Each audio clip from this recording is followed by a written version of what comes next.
Hey friends, my name is Becca and welcome to my sewing room. In today's video, we're going to do a special unboxing video. The friends over at israelpack sent me an email and asked me if I would be willing to get one of their monthly subscription boxes to open on my channel.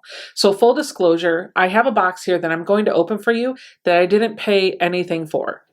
However, everything I share with you, all of my opinions are totally my own, and I'm going to give you my honest feedback. Before we dive in, let me tell you what the israelpack is, or isn't. It's not a quilting or sewing related box, but it is a lifestyle box. This is a monthly subscription box that cost $99 a month. Now, before you get a little turned off by the price, let me just tell you in the description box below, there is a link to help you save 35% off of your first box. This box is a little pricey, but it does two things.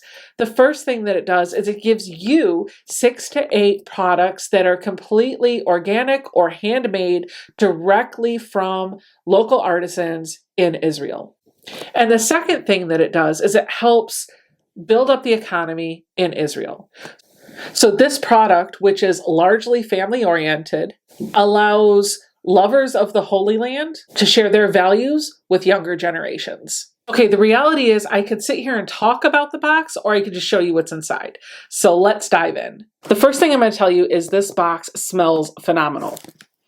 There's something in here that smells good, and I can't wait to see what it is.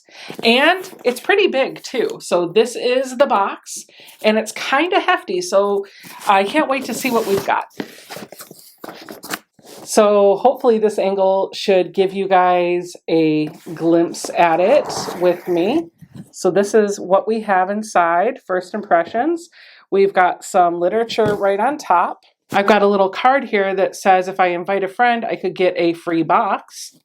I have another card that lets me use my smartphone to learn more about all the products that are inside. And then I have a brochure that tells me about everything that's in here. I'm going to set that aside and we'll talk about it as we go through.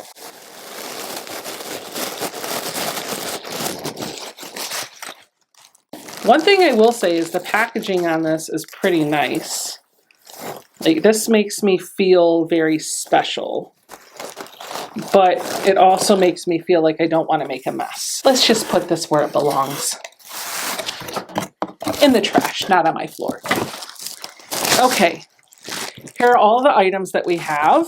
So right off the bat, I'm going to tell you I'm a little happy that we got the brochure because the labels on this are all in what I think is Hebrew. Although for this item, we can tell it's olives. You don't have to be able to read the label to know what you've got inside.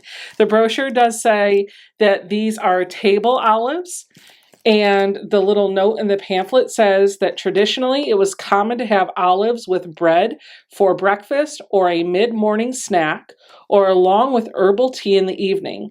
Olives were something one did not need to buy. It was what the land produced. I'm not a big olive fan. I don't know that I want to try these, but I feel like to do a proper unboxing, I kind of need to. If I take the lid off, you can see there's some shrink wrap here.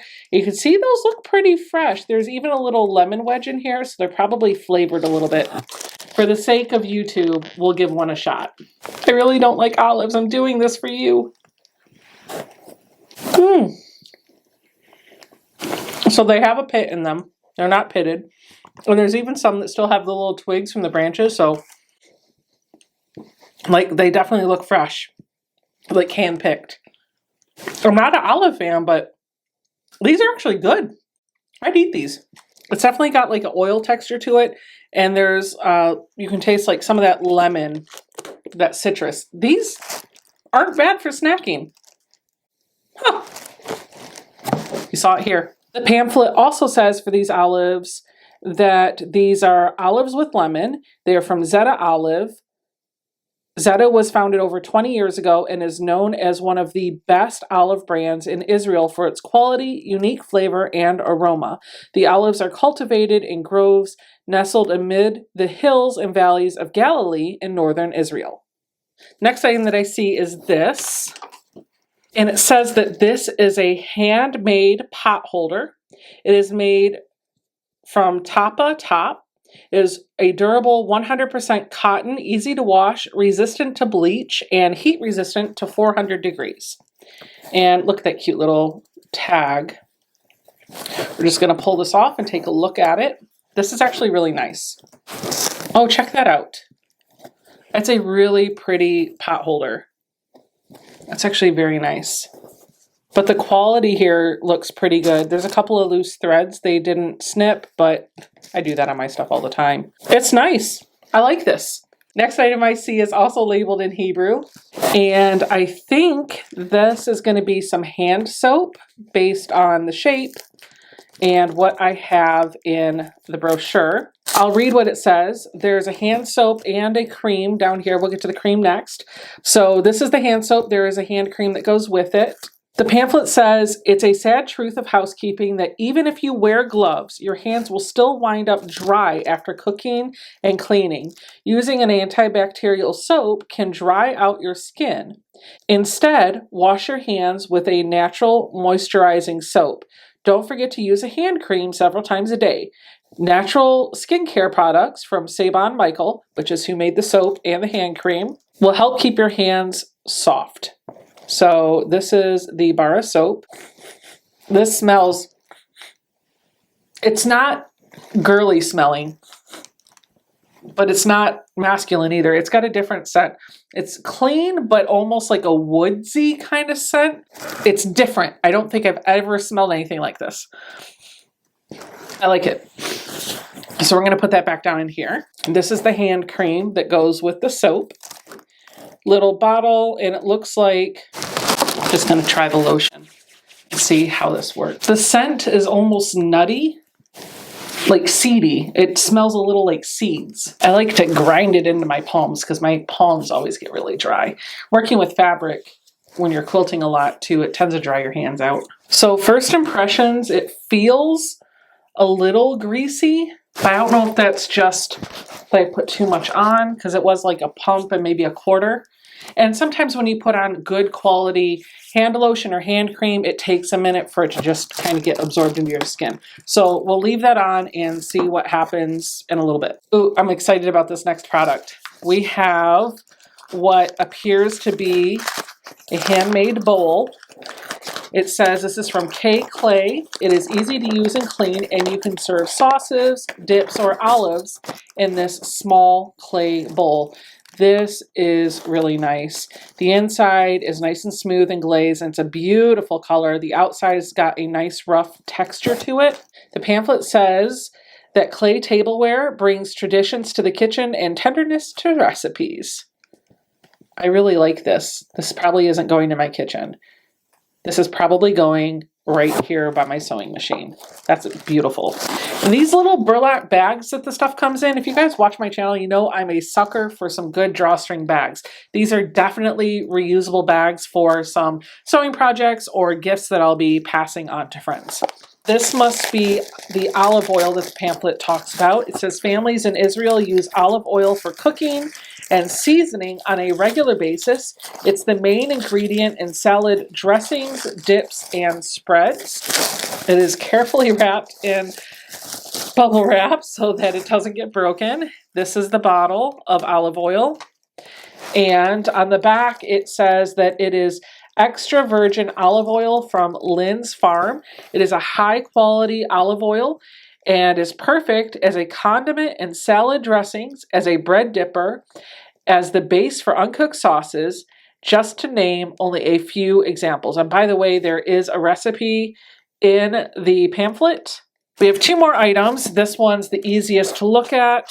We have some Israeli spices. It says spices been the region's heritage since the existence of the incense route. Here you will find spice blends, which are essential in Israeli cooking.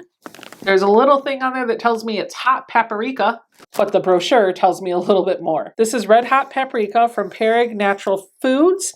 Paprika is perfect for shashushka, omelet, spaghetti, Moroccan fish, and hummus. Pereg started in 1906 as a small spice cart, and today it produces more than 60 varieties of spices and herbs. Spicy, huh? It definitely smells like paprika. I'm opening it. I'm not a big spicy fan. Oh, yeah. Yep. It's potent and it's fresh, so that's good. I got some on my fingers. Ah! Better not rub my eyes. I could use the hand soap to wash my hands.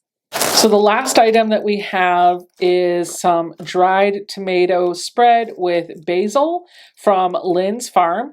This is ideal for shashushka. I hope I'm pronouncing that correctly. With this, you can elevate your toast with a savory Mediterranean flair by dipping bread with this healthy dip. So I'm just going to point out that the spice we received, the olive oil that we got, and the tomato spread are 3 products that we're going to use to make this month's recipe for shashushka. So you're going to take all of that stuff plus some eggs, some onion, tomatoes, bell pepper, some garlic, and some parsley and put it together to make shashushka, which looks like this. And it says that this is an Israeli salad. It may seem odd to have a salad with breakfast, but in Israel, the meal is not complete without the distinctive mix of chopped cucumbers and tomatoes. And shashushka, specifically, is a staple of the Israeli breakfast menu. The dish is mixed of crushed tomatoes cooked down to a thick sauce and dotted with eggs. I might actually have to have Jason make this. I am not the chef in the family. Jason definitely is a great cook, and I think he will love these products. I know he will get some use out of the tomato spread and the olive oil for sure. Let's go back to this cream that I used earlier in the video. I just want to see how my hands feel. They definitely feel moisturized. They don't feel greasy anymore. I feel like I could handle stuff just fine, but my hands don't feel dry or cracked. It's a decent hand cream. I would recommend it. And there's no seedy smell left. Either there is and I'm just really used to it, or it's gone. My hands don't look greasy either, so that's good. So that's the Israel pack for May 2020. Overall, this box seems like a lot of fun. There's a few edibles in here that I definitely wouldn't have been able to pick up at my local grocery store that I think we're going to have some fun experimenting with. But I will tell you, hands down, my very favorite things from this box was the piece of pottery and the pot holder. As a quilter, these are 2 things that speak directly to my heart, and I know I'm going to really enjoy and get a lot of use out of. From a more practical side of things, I'm sure Jason's going to love the olives, the olive oil, the tomato paste, and probably even the paprika. The hand soap and cream is going to go in my guest bathroom, and we're going to enjoy that too. Thank you, Israel Pack, for giving me the chance to open this box on my channel. And thank you guys for sticking around and watching the video. If this is a box you want to get, you can use the link in the description box below to get 35% off of your first box. Leave me a comment, let me know what you thought, and don't forget to hit that thumbs up button and subscribe to my channel. I will see you guys all in my next video.